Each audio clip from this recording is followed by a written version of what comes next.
Shinzo Abe को विदाई देने जापान पहुंचे प्रधानमंत्री नरेंद्र मोदी। बड़ी खबर आपको बता रहे हैं, जहां जापान के पीएम फुमियो किशिदा से भी प्रधानमंत्री नरेंद्र मोदी की मुलाकात की तस्वीरें अब TV9 भारतवर्ष आपको दिखाएगा। आपको बता दें, स्टेट फ्यूनरल आज है और इस बीच अभी फिलहाल तस्वीरें आ रही हैं प्रधानमंत्री नरेंद्र मोदी और जापानी पीएम फुमियो किशिदा के बीच। जिस तरीके से द्विपक्षीय बातचीत भी होनी है और उसके तहत ये बैठक कितनी मायने रखती है, कौन कौन से ऐसे मुद्दे हैं, इसकी एक डिटेल हम आपको बताएंगे। लेकिन इस बीच ये भी बता दें कि सुबह 10:30 बजे का वो वक्त है जब स्टेट फ्यूनरल का ये कार्यक्रम शुरू होगा, जहां पूर्व पीएम शिंजो आबे की बुडकान में अंतिम यात्रा होगी।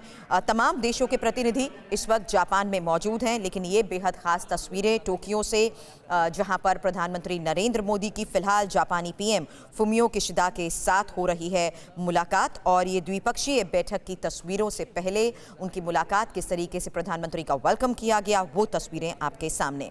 हालांकि शिंजो आबे, जिनकी 8 जुलाई को चुनावी रैली के दौरान हत्या कर दी गई थी, उनका स्टेट फ्यूनरल आज है। अंतिम विदाई देने के लिए ही 100 से ज़्यादा देशों के प्रतिनिधि इस वक्त जापान में मौजूद हैं।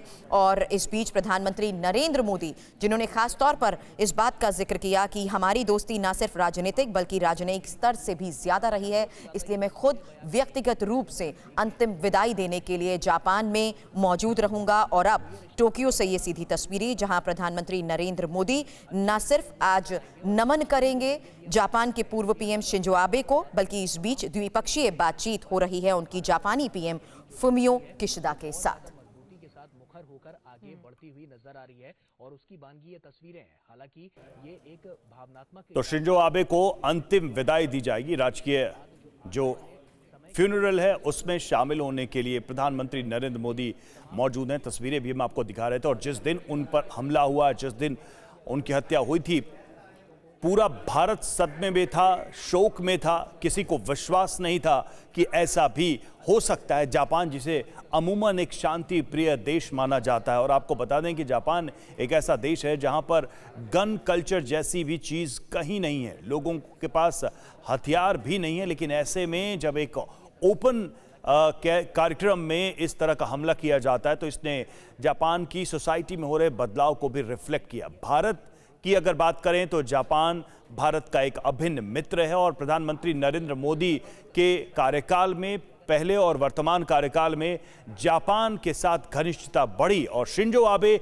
एक बेहद करीबी मित्र के तौर पर, भारत के मित्र के तौर पर जाने जाते रहे। इस बात की गवाही खुद हमने रवि देखा कि जिस दिन इस हत्याकांड को अंजाम दिया गया था, प्रधानमंत्री की तरफ से न सिर्फ भावुक ट्वीट किए गए, बल्कि भारत में जब शिंजो आबे मौजूद थे, उनके साथ जो उन्होंने समय बिताया, जो चाय पी, झूले पर बैठी वो खास तस्वीरें हमने देखी, वो सबसे खास थी। और भावुक होते हुए उन तस्वीरों को ट्वीट करते हुए भारत के रंग में किस तरीके से शिंजो आबे रंगे नजर आए थे, वो बेहद खास पल था जब प्रधानमंत्री ने उन्हें आखिरी बार नमन करते हुए, भावुक होते हुए ये ट्वीट किया था और अपनी दोस्ती का जिक्र किया था। सबसे खास बात यह है कि जब जब दोनों साथ आते, गर्मजोशी से उन दोनों के बीच मुलाकात होती। हम चाहेंगे वो तस्वीरें भी अगर हम दिखा सकें, क्योंकि वो खास तस्वीरें प्रधानमंत्री नरेंद्र मोदी की तरफ से अंतिम विदाई देते हुए, शिंजो आबे की हत्या के बाद भावुक ट्वीट करते हुए खुद प्रधानमंत्री नरेंद्र मोदी ने ट्वीट की थी, इस बात का जिक्र करते हुए कि किस तरीके से हमेशा गर्मजोशी से उनकी शिंजो आबे के साथ मुलाकात होती और दोनों के बीच खास दोस्ती थी।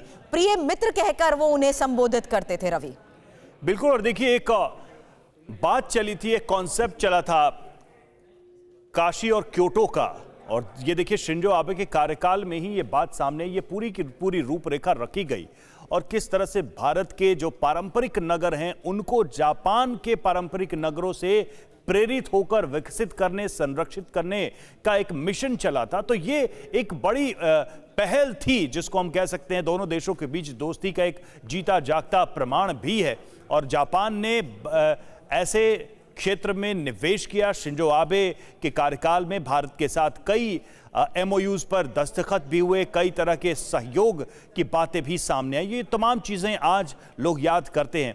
और जापान, जो कि लंबे समय से एक शांति प्रिय देश रहा, अगर देखिए द्वितीय विश्व युद्ध के बाद बात की जाए तो जापान कभी भी किसी भी एग्रेशन में शामिल नहीं रहा है। ऐसे में भारत, जो कि खुद एक शांति का संदेश देने वाला देश रहा है, जी। स्वाभाविक मित्र जापान उसका बनता है। और जापान और भारत का के कल्चर की बात करें तो कल्चर भी बहुत कुछ मिलता जुलता है, क्योंकि जो बौद्ध धर्म का प्रचार प्रसार जापान में हुआ उसकी जड़ें भी भारत में। तो जापान से हर तरीके के संबंध रहे हैं और प्रधानमंत्री नरेंद्र मोदी और शिंजो आबे के कार्यकाल के दौरान ये संबंध और प्रगाढ़ हुए हैं। उसी के तहत ये तस्वीरें भी बहुत मायने रखती हैं कि किस तरीके से स्टेट फ्यूनरल के कार्यक्रम से पहले यहाँ पर एक द्विपक्षीय बैठक हो रही है, जहां प्रधानमंत्री नरेंद्र मोदी और जापानी पीएम फुमियो किशिदा की मुलाकात की ये तस्वीरें आ रही हैं। हमारे सहयोगी मनीष झा इस वक्त हमारे साथ जुड़ चुके हैं।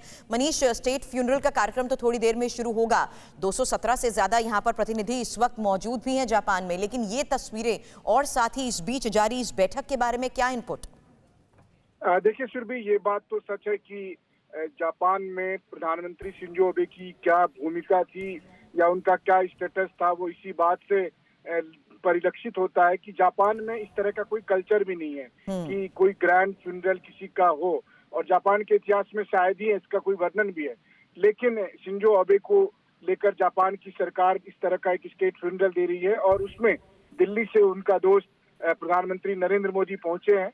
और अभी जब उनकी जापान के प्रधानमंत्री से मुलाकात हो रही है तो एक तरफ जहां शिंजो आबे के नहीं रहने को लेकर प्रधानमंत्री किशिदा के पास शोक सांत्वना दे रहे हैं प्रधानमंत्री, वहीं दूसरी तरफ भारत और जापान के जो संबंध हैं जिनको लेकर प्रधानमंत्री किशिदा के साथ प्रधानमंत्री मोदी की पहले भी बैठक हुई है, उसकी भी एक समीक्षा की जा रही है कि खास करके जो इकोनॉमिक पार्टनरशिप है उसको कैसे आगे बढ़ाया जाए। और दूसरी बात, जो शिंजो आबे की लेगेसी थी क्वाड को लेकर, चीन को किस तरह से काउंटर करना है उसको लेकर, इंडो पैसिफिक में भारत और जापान की सामूहिक साझेदारी, चाहे वो रणनीतिक तौर पर हो या फिर आर्थिक तौर पर हो, उसको कैसे आगे बढ़ाया जाए, इन सब की समीक्षा प्रधानमंत्री और दोनों देशों के प्रधानमंत्रियों की बैठक में होगी।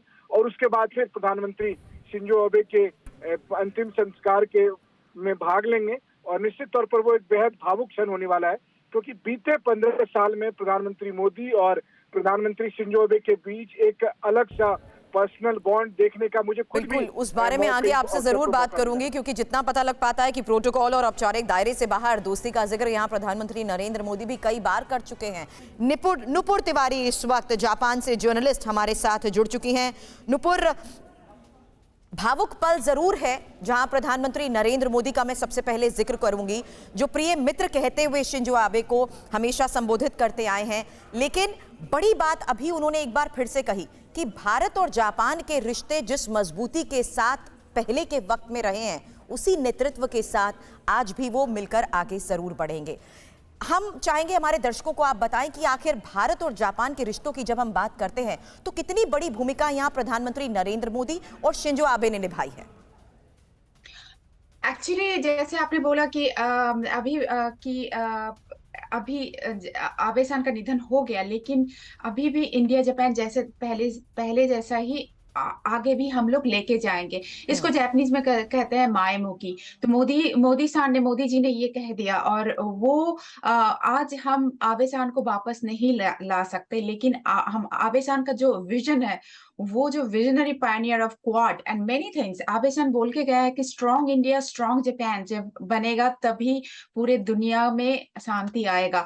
तो वो जो उनका विजन था, उनको सामने ले जाना, आगे ले जाना, अभी मोदी सान और ये फुमियो किशिदा सान के ऊपर है।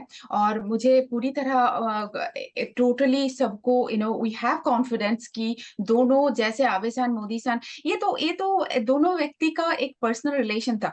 जो आबे सान के साथ मोदी सान का था, वो सॉरी, मैं मोदी सान मेरे मुंह से निकल रहा है, एक्चुअली सान मीन्स मिस्टर, और जी ऐसे ही, हालांकि दोस्ती राजनीतिक हो या राजनयिक स्तर पर हो, दोस्ती तो दोस्ती ही होती है। और इसी बात का प्रधानमंत्री ने हर बार जब शिंजो आबे का नाम लिया, इसका जिक्र जरूर किया है।